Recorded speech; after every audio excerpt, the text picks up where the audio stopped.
اپنی بھوک جو ہے وہ بھول گئی. اللہ رب العزت کا حیا اور اللہ کے ساتھ امید کا تقدس جاگا کہ من کان فی کون العبد کان اللہ فی کون الأخی. جو بندہ دوسرے کی امداد کے لیے بے کس ہوتا ہے، بے چارہ ہوتا ہے، بے چین ہوتا ہے، اللہ فرماتے ہیں وہ دوسرے کی حاجت روائی کے لیے کوشش کر رہا ہے، میں ذمہ داری لیتا ہوں کہ میں اس بندے کی پوری کی ضرورتیں جتنی ساری پوری کر دوں. اللہ پر عزت پر اللہ رب العزت پہ امید رکھ کے تھوڑا سا اٹھتے ہیں، پیٹھ کے پیچھے جا کے ان لڑکیوں کو کہتے ہیں ماں خطبکما، کیا حال ہے بیویاں تمہارا، تم جو دوسری طرف رخ موڑ کے کھڑی ہو، بھیڑ بکریوں کا ریوڑ بھی تمہارے سامنے ہے، جدھر مخلوق خدا ہے تم پیٹھ دے کے کھڑی ہو. کیا بات ہے ما خطبکما لا تسقل الرعاء، تم اپنی بکریوں کو پانی کیوں نہیں پلاتی، کیا وجہ ہے؟ اپنی نگاہیں نیچے رکھ کے شرم و حیا کی پرورتا بیویاں وہیں کھڑے کھڑے کہنے لگی بات یہ ہے پوچھنے والے کہ ہمارا بھائی پیدا ہی نہیں ہوا، ہمارا باپ ابونا شیخ کبیر، ہمارا بوڑھا باپ نامی شعیب بزرگ بندہ وہ بوڑھا ہے. لوگ تو یہاں کہتے ہیں نا کہ بدی تھا، حالانکہ موسیٰ علیہ السلام سے ہزاروں سال پہلے شعیب علیہ السلام گزر چکے تھے. یہ شعیب نامی ضرور تھا مگر ویسے بزرگ تھا، اللہ والا آدمی تھا، ورنہ موسیٰ علیہ السلام سے تو ہزاروں سال پہلے شعیب علیہ السلام گزر چکے تھے. یہ پیغمبر کی بات نہیں، ایک بزرگ کی بات.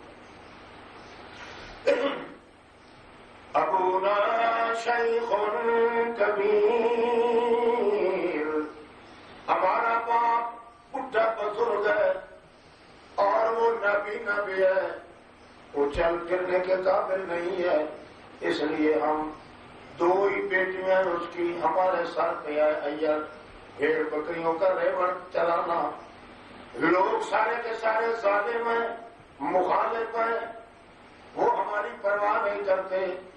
ہمارے اندر طاقت بھی نہیں ہے کہ بوکے کو کھینچ کے اپنی بکریوں کو پانی پلائیں. 60 بندہ مل کے اس بار امر بوجھل بوکے کو کھینچتے ہیں اور پانی کے اندر تب جا کے اپنے مال مویشی کو پلاتے ہیں.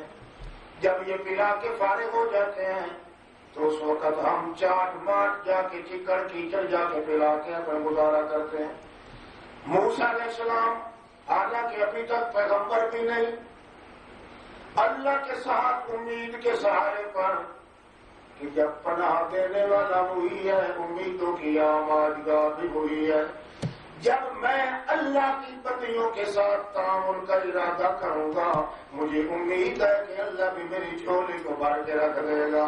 جلدی دوڑتے آ کے جتنے آدمی کھینچ رہے تھے، کسی کو ادھر دھکا لگایا، کسی کو ادھر دھکا لگایا، کوئی کہیں گرا کوئی کہیں گرا.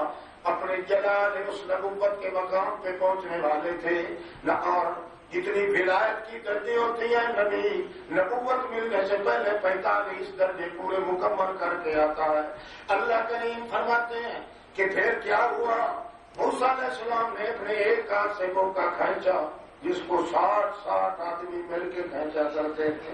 بیویوں کو کہا اے بیویاں جلدی پلا دو اپنے مال مویشی کو پانی.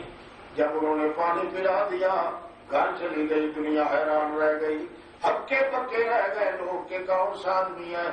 مگر پھر بھوک سے نڈال درخت کے تنے کے ڈھانسڑے پہ جا کے پھر بیٹھ کے کہنے لگے رب لما انزلت الی من خیر فقیر. اے میرے اللہ، 7 دن اور 7 راتیں پتے چوس چوس کے میں نے گزارا کیا ہے، مگر پھر بھی بلاتا تجھے رہا ہوں، ایک ایک قدم پہ کہتا رہا ہوں رب نجنی من القوم الظالمین، اے میرے اللہ مجھے نجات دے ظالموں کی فرمان سے۔ اب مجھے ضرورت ہے مجھے روکھا سوکھا کوئی ٹکڑا مل جائے۔ اللہ کریم فرماتے ہیں اتنا حیا اور اتنی امید مجھ پہ رکھ کے اسباب جب ختم ہو جاتے ہیں مجھ پہ امید رکھتے ہیں اور مجھے پناہ دہندہ سمجھ کے جاتے ہیں، سارا کام کرتے ہیں، اس کا نتیجہ کیا نکلتا ہے؟ اللہ فرماتے ہیں وہ تو مجھ سے روٹی مانگ رہا ہے، میں اس کی شادی کا انتظام بھی اسی گھر کے اندر کر دیتا ہوں تاکہ پناہ دہندگی کا پتہ بھی چل جائے اور امید لگانے کا شوق بھی پورا ہو جائے۔ یہی کہہ رہے تھے کہ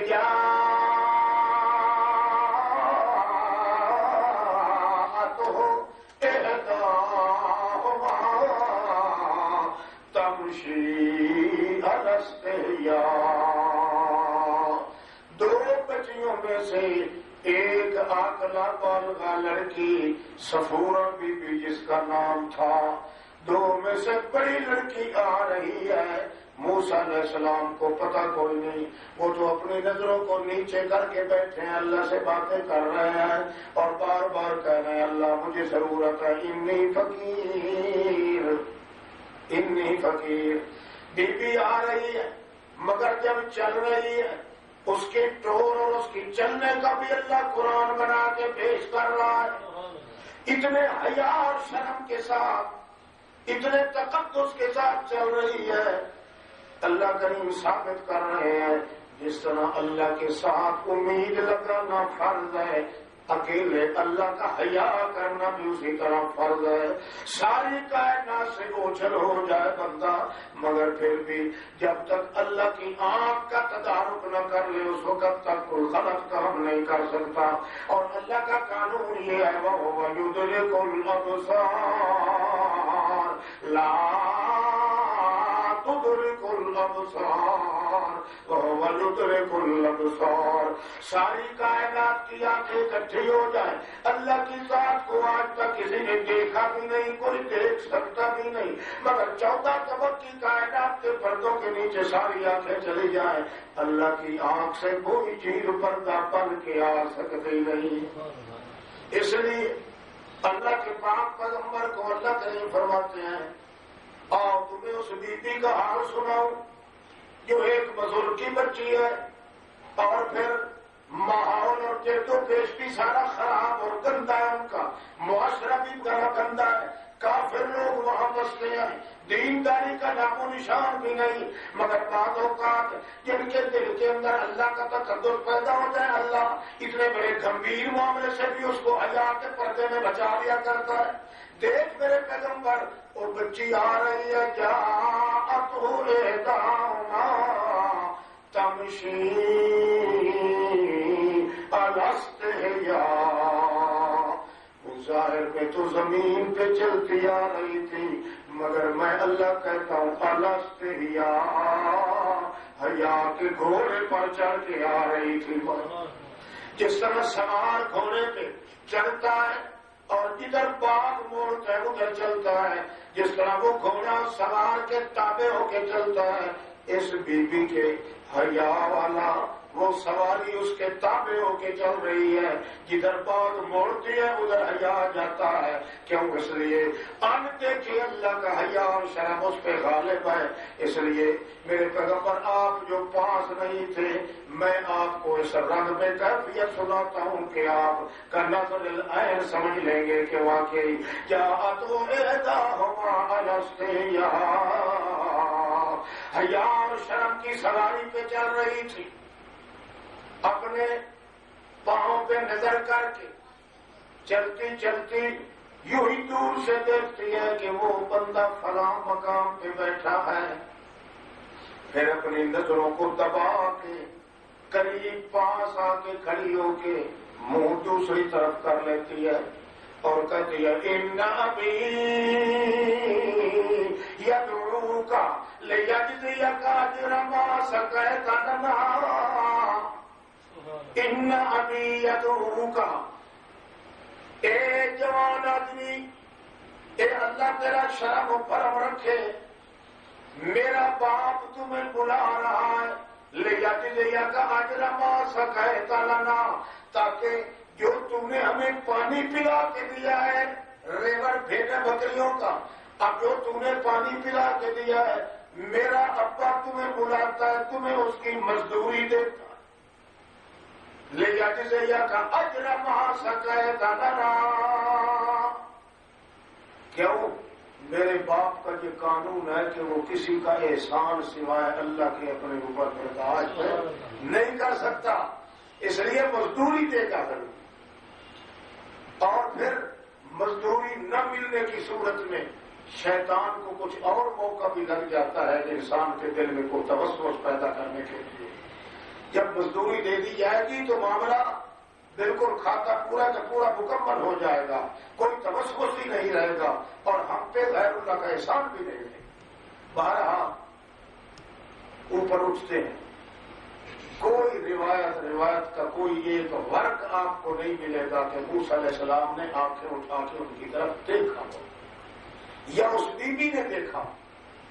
حیا ہے تو صرف ایک اللہ کریم کا ہے کہ تمام دنیا کی آنکھوں سے اگر اوجھل بھی ہو جائے، اللہ کی آنکھ کے سامنے تو پردہ نہیں ہو سکتا، اس لیے حیا ہے تو اصل اللہ رب العزت کا۔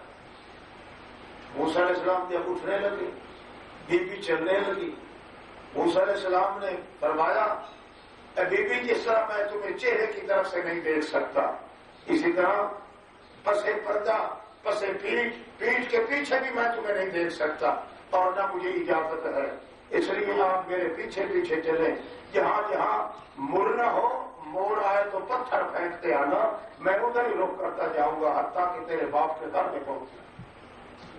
اللہ رب العزت اس حیا کا اور اس امید الہی پر نظر رکھنے کا تقدس یہ دیتے ہیں کہ موسیٰ علیہ السلام کو وہاں سے روٹی بھی ملتی ہے اور وہاں سے بوٹی بھی ملتی ہے، پھر اس کا تقدس ختم نہیں ہوتا۔ اللہ رب العزت وہاں سے جب وہ چلتے ہیں تو اللہ رب العزت پہاڑ کے دامن میں ایک پہاڑ میں ایک آگ کا نمونہ پیش کر کے موسیٰ علیہ السلام کو بلوا لیتے ہیں۔ موسیٰ علیہ السلام اپنے گھر والوں کو کہتا ہے کہ وہ ان کو سنو، یہاں ٹھہرو، میں تمہارے لیے آگ لے آتا ہوں۔ جہاں پہنچے تو اللہ فرمایا یہاں آگ سینچنے والے نہیں ہیں، سینچوانے والے رہتے ہیں، اس لیے اللہ مجھے تو گھر میں ضرورت تھی آگ کی، اللہ فرماتا ہے پچھلوں کا انتظام میں نے سنبھال لیا ہے، اب تو میری بات سن، تیری میری بات چلے۔ گویا اللہ نے ثابت کر دیا کہ اللہ پہ امید رکھنے والا، اللہ کا حیا کرنے والا بندہ کبھی خار نہیں کھاتا، اللہ ضرور اس کا انتظام کر دیتا ہے۔ لا الہ الا کا معنی یہی ہے، وہ ذات جس کا حیا کیا جائے، وہ ذات جس سے امید لگائی جائے، وہ صرف اللہ ہے اور کوئی ذات بھی کائنات میں نہیں۔ جو لوگ یہ باتیں کرتے ہیں اللہ سب کچھ ہونے کا یقین ہی اپنا ان کا گھڑتو ہے، اور پھر گھڑنے والا بھی وہ بندہ ہے جس کے متعلق ڈاکٹروں نے فیصلہ کر دیا تھا کہ یہ پاگل ہو گیا، خود وہ آپ لکھتا ہے، مولوی زکریا صاحب وہ خود لکھتے ہیں، آپ خود لکھتے ہیں اپنی قلم سے۔ یہ اس زمانے کی بات ہے، یہ تبلیغی نصاب یہ لکھا ہوا جس وقت مجھے حکیموں نے کہا تھا کہ تو مینٹل ہو چکا ہے، تو پاگل ہے، تیرا دماغ صحیح نہیں ہے، اس لیے کوئی دماغی کام مت کرو اور قلم ہاتھ میں مت لو۔ میں نے سوچا کہ یوں ہی جو ایام ہیں یہ خالی نہ گزر جائیں، چلو کچھ نہ کچھ کام تو کر دو۔ بھائی جب تو ہے مینٹل اور بد دماغ ہے تو کام کیا کرے گا؟ کام تو یہی ہوا کہ اس نے یہ نصاب لکھنا شروع کر دیا۔ پھر جو اس طرح مینٹل آدمی ہو اسے کیا ضرورت ہے کہ وہ صحیح بات کرے؟ وہ تو یہی کہے گا کہ اللہ سب کچھ ہونے کا یقین، حالانکہ یقین یہ 45واں درجہ ہے۔ پہلا درجہ شروع ہوتا ہے لا رجاء الا من اللہ، امید کے قابل ہے تو صرف اللہ کی ذات ہے اور کوئی ذات نہیں۔ اللہ چوروں کی طرح آنے کی کیا ضرورت ہے؟ اللہ ہاں جی، تو اللہ رب العزت فرماتے ہیں لا الہ الا اللہ پڑھنے والا، اس کے اندر دو چیزیں ضروری آئیں گی۔ کیوں؟ الہ کا معنی ہے پناہ دینے والا، جب یہ بندہ سمجھے گا کہ پناہ دینے والا کون ہے، اللہ کریم ہے، تو دو چیزیں اس کے اندر آئیں گی. ایک تو اس کے اندر حیا غالب رہے گا، تو کس کا؟ اللہ رب العزت کا. دوسرا امید لگائے رکھے گا تو اسی ذات سے اور کسی کے ساتھ نہیں ہے. اس لیے اللہ رب العزت فرماتے ہیں امید اگر ڈھیلی پڑ گئی اللہ رب العزت کے ساتھ، اس کا ذکر بھی کیا ہے. قل الحمد للہ الذی لم یتخذ ولدا ولم یکن له شریک فی الملک ولم یکن له ولی من الذل وکبرہ تکبیرا. اے میرے پیغمبر، جب پناہ دینے والا وہی ہے، امیدوں کی آماد گاہ ہوئی ہے، تو پھر آپ اقرار کریں الحمدللہ. سارے کمالات کا مالک کون ہے؟ ذرہ ذرہ کائنات کو جب پناہ دہندہ ہوئی ہے، امید لگانے کی آماد گاہ ہوئی ہے، تو اس بات کی یہ دلیل ہے کہ سارے کمالات کس کے ہاتھ میں ہیں؟ الحمدللہ. سارے کمالات ہیں جو اللہ کے ہاتھ میں ہے. مشکل کشائی کی صفتیں، حاجت روائی کی صفتیں، حاضر ناظر کی صفتیں، اور میاں چھوٹے بڑے کے کام آنے والی صفتیں، اجڑے ہوں کو بسانے والی صفتیں، روتے ہوں کو ہنسانے والی صفتیں، برباد ہونے والوں کو آباد کرنے کی صفتیں. جو کمال والی صفتیں ہیں، رونے والے کو ہنسانے والی صفتیں. جو برباد ہو چکا ہے اس کو آباد کرنے. کمال یہ برباد بھی خود کرتا ہے، پھر کر کے اس کو آباد بھی خود کرتا ہے. اس لیے اللہ کریم فرماتے ہیں آپ اقرار کریں الحمدللہ. تمام کمالات ایک اللہ کی ذات میں ہے. کیوں؟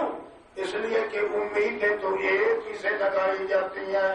پناہ دینے والی ذات وہی ایک ہے اور کوئی نہیں. اس لیے اللہ کریم فرماتے ہیں قل من بیدہ ملکوت کل شیء وہو یجیر ولا یجار علیہ. من بیدہ ملکوت کل شیء، وہ کون ہے؟ وہ کون سا ہاتھ ہے جس کے ہاتھ میں تمام کائنات کی باغ ڈور؟ وہ کون ہے جو تمام کائنات کے ذرہ ذرہ کو پناہ کو دیتا ہے مگر کسی سے پناہ مانگنے کا عادی نہیں ہے. اگر پکڑ لے تو اس کی پکڑ سے چھڑانے والا کوئی نہیں، اور کوئی اگر کسی کو پکڑ لے تو وہ بالکل اپنے ایک اشارے سے تمام کو چھڑوا لے تو اس کو کون پوچھنے والا. لوگ کہا کرتے تھے خدا سائیں کے پکڑے چھڑاوے محمد، محمد کے پکڑے چھوڑا. اللہ فرماتے ہیں وہ یجیر ولا یجار والے. اس کا مطلب یہ ہے کہ تو نے کلمہ پڑھا ہے مگر کلمہ پڑھنے کے بعد تو زندیق ہو گیا، منافق ہو گیا. ورنہ کرنے کا تو معنی یہی تھا کہ پناہ دینے والا ایک اللہ کی ذات ہے اور کوئی نہیں. تو کہتا ہے فلاں اگر پکڑ لے تو کوئی چھڑا نہیں سکتا. تیرے جیسا کافر اور کون ہوگا کائنات؟ تو نے اس بات کو مانا بھی نہیں ہے کہ پناہ دیتا کون ہے. اس لیے تو اللہ کریم فرماتے ہیں لا الہ الا اللہ سے یہ ایمان شروع ہوتا ہے تاکہ پتہ چل جائے. جب آدمی کلمہ پڑھتا ہے تو اس میں دو چیزوں کا اقرار ضرور کرنا پڑتا ہے کہ اللہ کی ذات کی صفت یہ ہے کہ پناہ دینے والا وہی ہے، کیونکہ الہ کا معنی ہے کیا ہے؟ اجارہ اللہ، وہ ذات جو تمام کائنات کو پناہ دینے والی ہو. الناس یولہون الیہ فی الحوائج کلھا، لوگ تمام کے تمام اپنی حاجات کے پورا کروانے کے لیے جس کی طرف دوڑ رہے ہوں اس کو الہ کہا جاتا ہے. معلوم ہوا پناہ دینے والی ذات اکیلی اللہ کی ہے. جب وہ مان جائیں گے کہ پناہ دینے والا اکیلا ہے تو دو چیزیں بندے پہ فرض ہو جائیں گی. امید بھی لگائے گا تو اسی کے ساتھ، اور حیا بھی رکھے گا تو اسی ایک ذات کا رکھے گا اور کسی کا نہیں. یہی وجہ ہے کہ اللہ کریم فرماتے ہیں جو لوگ اللہ سے مایوسی اختیار کرتے ہیں ان کی عبادت نہیں ہے. وہ عبادت کرے تو بھی اللہ فرماتے ہیں لعنت ہے تیرے سجدے پہ، تیرے رکوع کرنے پہ لعنت ہے، تیرے اللہ اللہ. اور یہ سب سے پہلے یہ فتویٰ لگایا ہے تو حضرت ابراہیم خلیل اللہ سے لگوایا، پھر اللہ نے فتویٰ لگوایا تو محمد رسول اللہ سے لگوایا کہ جو لوگ اللہ سے مایوس ہیں، غیروں کو وسیلے میں پیش کرتے ہیں، غیروں کے محابے اور سارے کے سارے جتنے ہیں تو فعل اور وسیلے پیش کرتے ہیں، یا غیروں کی شور و پکار کر کے آتے ہیں پھر اللہ کو بلاتے ہیں، یا اپنے ہاتھ میں اپنے گلے میں تعویذ ڈال کے پھر اللہ کو بلاتے ہیں، کوئی نہ کوئی وسیلہ جو پیش کر کے اللہ کو بلاتا ہے۔ اللہ فرماتے ہیں یہ کھٹے ٹیٹ زندیق ہیں، ان کا کوئی کلمے کے ساتھ ایمان نہیں ہے، اس لیے میرے پیغمبر آپ ان سے بائیکاٹ کا اعلان کریں، اور اگر آپ کے سامنے نمونہ نہیں ہے تو میں تیرے باپ ابراہیم کا نمونہ پیش کرتا ہوں۔ لکم فی رسول اللہ اسوۃ حسنہ، اور ایمانداروں سے کہا ہے لکم حسنۃ اسوۃ حسنۃ فی ابراہیم والذین آمنوا۔ اور مومنو، محمد الرسول اللہ کے شاگردوں، ساتھیوں، ایمان لانے والوں، اگر تمہیں نمونہ چاہیے تو میں تمہارے محمد الرسول اللہ کے باپ کا، بڑے باپ کا، بڑے باپے کا نمونہ پیش کرتا ہوں، جس نے 40 لاکھ کی آبادی کے مقابلے میں، جن کے اندر باپ بھی موجود تھا، بھائی بھی موجود تھے، سب کے ساتھ بھی موجود تھے، رشتہ دار بھی موجود تھے، قوم بھی موجود تھی، اور ایک طرف کون ابراہیم تھا، والذین آمنوا، 5-6 آدمی اس کو ماننے والے وہ کھڑے تھے۔ دل پر کیا کیا ہے تو کامو، جب میدان میں ڈٹ کے کھڑے ہو گئے، فقالو، ڈٹ کے کھڑے ہو کے کہنے لگے انا براء منکم، اور 40 لاکھ کی آبادی، تم نے اللہ کریم سے مایوسی اختیار کر کے غیر اللہ کو پوجنا شروع کیا، اللہ کو پناہ دہندہ نہ سمجھ کر تم نے جنات کو پکارا، پناہ دہندہ سمجھا، اس لیے سن لو انا براء منکم، ہم اپنے سے بھی تم کو مایوس رکھنا چاہتے ہیں، جو اللہ سے مایوس ہو جائے مومن کو چاہیے کہ وہ اپنے سے اس مشرک کو بھی مایوس کر دے۔ ہم کہہ رہے ہیں انا براء منکم، ہم بھی بالکل تم سے بری ہیں جس طرح تم اپنے اللہ کی امید سے بری ہو۔ مما تعبدون من دون اللہ، اور جن کے سہارے پہ تم چل رہے ہو ہم ان سے بھی بری ہیں۔ کفرنا بکم، کفرنا بڑا سخت لفظ، آج کسی کو آپ کافر کہیں تو کیا کہتے ہیں؟ کافر کافر کافر کی مشین چلاتے ہیں۔ ابراہیم کیا کہتے ہیں؟ ایک کو نہیں 40 لاکھ کو کہتے ہیں۔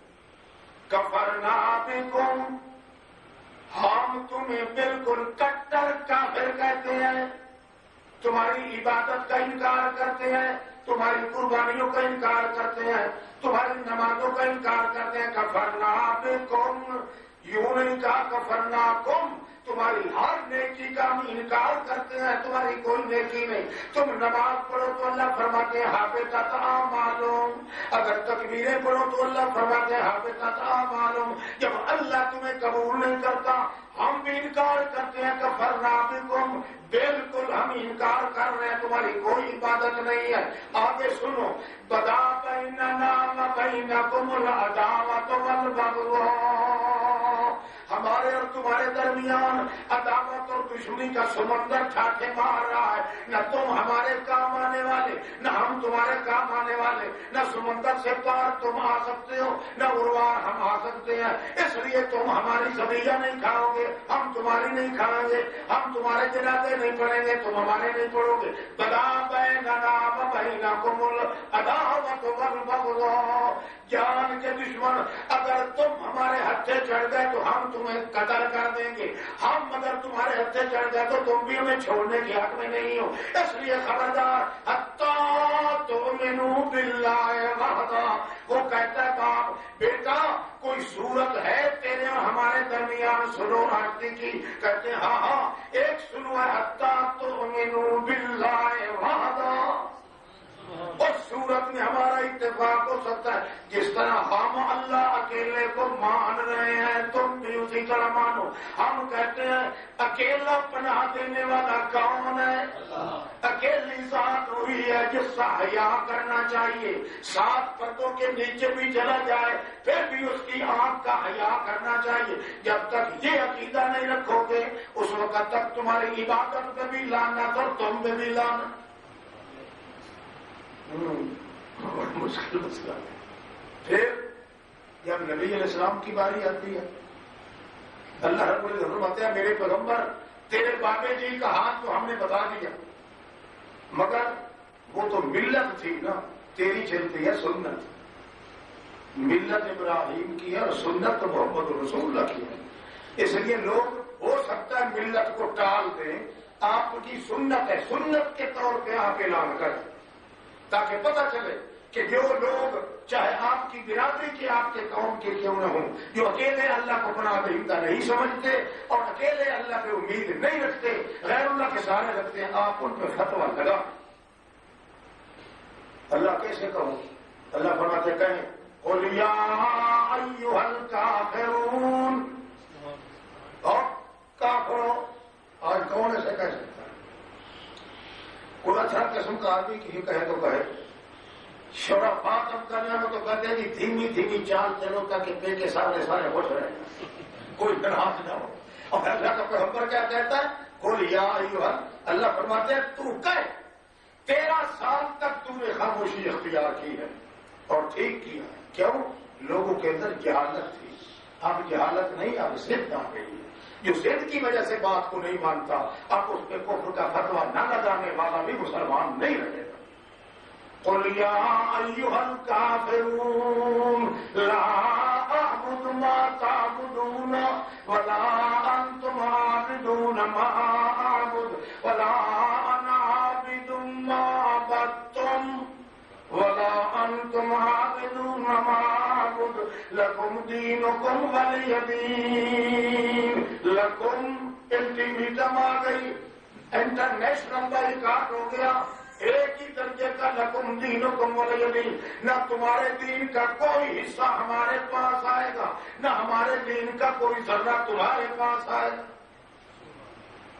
ہاں جی ہاں کیوں؟ قصور صرف یہی کیا ہے کہ انہوں نے کلمہ پڑھ بھی لیا ہے تون کرہن مگر پناہ دہندہ بھی اکیلے اللہ کو نہیں سمجھا اور امیدوں کی آواز کا بھی اکیلے اللہ کو نہیں سمجھا. اس لیے اللہ نے عبادت کے اندر شرطیں لگا دی ہیں کہ یہ شرائط جب تک نہ پائے جائیں تو نماز پڑھنے والا تکلیف نہ کرے نماز پڑھنے کی. وہ کون سی؟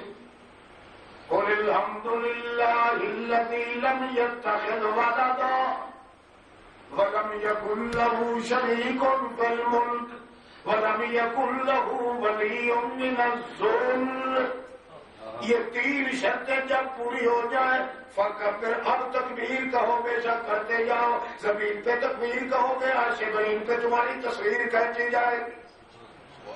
اور اگر یہ شرائط نہیں ہوں گے تو تکلیف نہ کرنا نماز پڑھنے کی. پہلی شرط لم یتخذ ولدا پناہ دہندہ چونکہ اکیلا ہے اس لیے پناہ دینے کے لیے اللہ نے کسی اور کو اپنا نائب نہیں بنایا ہوا. امیدوں کی آواز کا بھی اکیلا رہتا ہے اور پناہ دینے کے لیے بھی اکیلا ہے.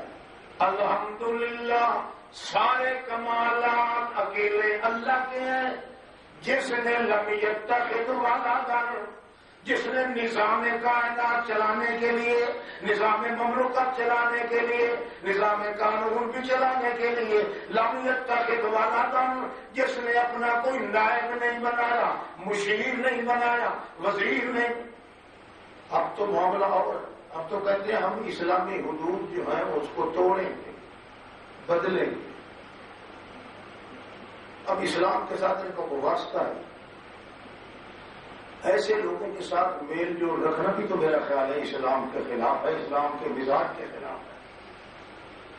اللہ رب العزت تو صرف انفرادی طور پہ شرک کرنے والے لوگ جو ہیں ان سے بائیکاٹ کا حکم دیتا ہے اور جو پوری دنیا کو شرک سکھا رہے ہوں بالجبر ان پہ مسلط کر رہے ہوں ان کے ساتھ اختلاط کرنا اور میل جول کر کے رہنا میرا خیال ہے یہ مسلمان کا کام تو نہیں. یہ الگ بات ہے کہ مسلمانوں میں جرأت ختم ہو جائے اور وہ بد دل ہو جائے بزدل ہو جائے بے غیرت ہو جائے ان کی مرضی ورنہ اسلام اس کی اجازت نہیں دیتا. دیکھو یہ عوام لوگ ہیں قوم ہے عوام کی جو یہ کر رہے ہیں اللہ رب العزت ان کے لیے قانون بدلتے لم یتخذ ولدا وہ ذات جس نے پناہ دینے کے لیے امیدوں کی آمادگاہ بننے کے لیے کسی اور کو نائب نہیں بنایا. وَلَمْ يَكُنْ لَهُ شَرِيكٌ فِي الْمُلْكِ. اللہ رب العزت تمام کائنات کے ذرے ذرے کے مالک ہے. ایک اونٹ کے لیدنے کے برابر بھی کسی کو مالک نہیں بنایا. اپنے ملک کے اندر خود اپنے ہاتھ اور قبضے میں رکھا ہے. لم یکن لہ ولی من الذل. اور اتنا کمزور بھی نہیں کہ اپنے کسی محبوب کے آگے عاجزی کر کے کہے یار ناراض نہ ہو، جس طرح کہے گا میں اسی طرح کام کر لوں گا. نہیں، جو زیادہ محبوب ہوگا اللہ کا وہ زیادہ ذلیل اور عاجز کر کے رکھتا ہے، اس کو زیادہ محتاج کر کے رکھتا ہے. جب تک تمام کائنات کے اندر یہ عقیدہ پیدا نہ ہو اس وقت تک تکبیر کہہ کر نماز پڑھنے کی اجازت نہیں ہے. جب یہ مکمل ہو جائے کبر ہو تکبیرا، اب اللہ اکبر کہنا تیرا کام اور آخر میں سلام علیکم کہلوا دینا میرا کام. جو لوگ بھی اللہ رب العزت سے اپنی آس نہیں لگاتے یا کمزور کر لیتے ہیں یا پناہ دہندگی کے لیے کسی اور ذات کو چن لیتے ہیں، اللہ رب العزت نے اسی لیے کلمے سے بنیاد رکھی ہے کہ اللہ رب العزت کی ایک صفت ہے اور بندے پر دو چیزیں فرض ہو جاتی ہیں. جب پڑھتا ہے لا الہ الا اللہ، اس کا مطلب یہ ہوتا ہے کہ نہیں کوئی پناہ دینے والا مگر. جب یہ ہوتا ہے تو اللہ فرماتے ہیں دو چیزیں تم پہ فرض ہو گئی. اب یہ کہو کہ لا رجا الا من اللہ، لا حیا الا للہ. اللہ کے بغیر اور کسی کا حیا نہیں اور اللہ کے بغیر کوئی کسی کے ساتھ امید اور رجا نہیں. دو چیزیں اگر یہ پیلی پڑ جائے تو بندہ دائرہ اسلام میں قتل نہیں رہ سکتا. اللہ رب العزت تمام کائنات میں مسلمانوں کو ذلت کی زندگی گزارنے سے امن و امان میں رکھے. آخر دعوانا آپ مل کے ذرا دعا فرما لیں. اللہ رب العزت استقامت عطا فرمائے. ربنا آتنا من لدنک رحمۃ وہیئ لنا من امرنا رشدا. اللهم انك عفو کریم تحب العفو فاعف عنا في اموالنا واهلنا وديننا ودنيانا. اللهم استر عوراتنا وآمن روعاتنا. اللهم لا خير إلا خيرك ولا خير إلا خيرك ولا إله غيرك ولا شفاء إلا شفاءك. شفاءك لا تغادر سقما يا أرحم الراحمين يا ذا الجلال والإكرام يا حنان يا منان. انفعنا منك بنفحة خير تغنني بها عن رحمة من سواك. اللهم إنك قلت في كتاب الحق استغفروا ربكم انه كان غفارا يرسل السماء عليكم مدرارا ويمددكم باموال وبنين. استغفر الله استغفر الله استغفر الله. سبحان ربك رب العزة عما يصفون وسلام على المرسلين والحمد لله.